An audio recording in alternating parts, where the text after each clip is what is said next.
सत से धरती खड़े, सत से खदे आकाश, सत्य ले सुरता जागे, सत से जग मुस्काए। जय गुरु घासीदास बाबा अमर होवे तोर नाम, मन खेले सुरता जागे वो गूंजे सत से जग मुस्काए।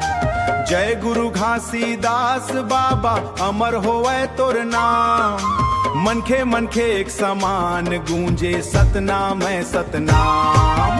जय सतनाम गूंजे चारों धाम। जय सतनाम गूंजे चारों धाम। जय सतनाम जय सतनारो धाम। जय सतनाम बाबा के अमर पैगाम। गिरौदपुरी के पावन माटी ज्ञान के जो जलाए, अंधियार भरे दुनिया माँ बाबा सत्य के दीप जगाए। झूठ कपट भेद भावला दूर भगाए के काम, दया धर्म के राह दिखाइस दे के सतनाम। चैत्य का हिंसा अमर संदेशा घर घर तक पहुँचाए।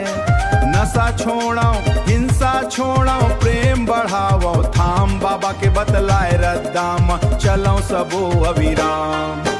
पलना झूले अमर के लाला गाथे माया के गीत, मैया सफूरा अचरा ओढ़े सुनते मधुर संगीत। रेशम डोरी चंदन पलना झूले दिन अवसाम, झूलत झूलत गूंज उठी से सतनाम के नाम। मृदंग बाजे झांझ बजे गूंजे पंथी तान, नाचत गावत भक्त जनन मन करते गुरु गुणगान। धरती माता के प्रणाम कर फूल जवानी गावत गावत जपते सतनाम।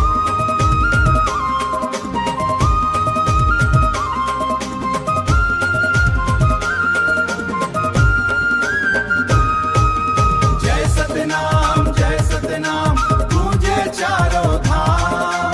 जय सतनाम गूंजे चारों धाम। धरती जो बार जात पात के जंजीर तोड़े खोले प्रेम द्वार, मानवता के गंगा बहते गुरु के पावन धाम। सबके रास्ता चलो संगवारी जपो सतनाम, सूरज चंदा जब तक चमके अमर है ये नाम। धरती अंबर गाते रही गुरु बाबा के काम, हाथ जोड़ के अरदास करन हम देवो सबला ज्ञान। जय गुरु घासीदास बाबा जय जय सतनाम।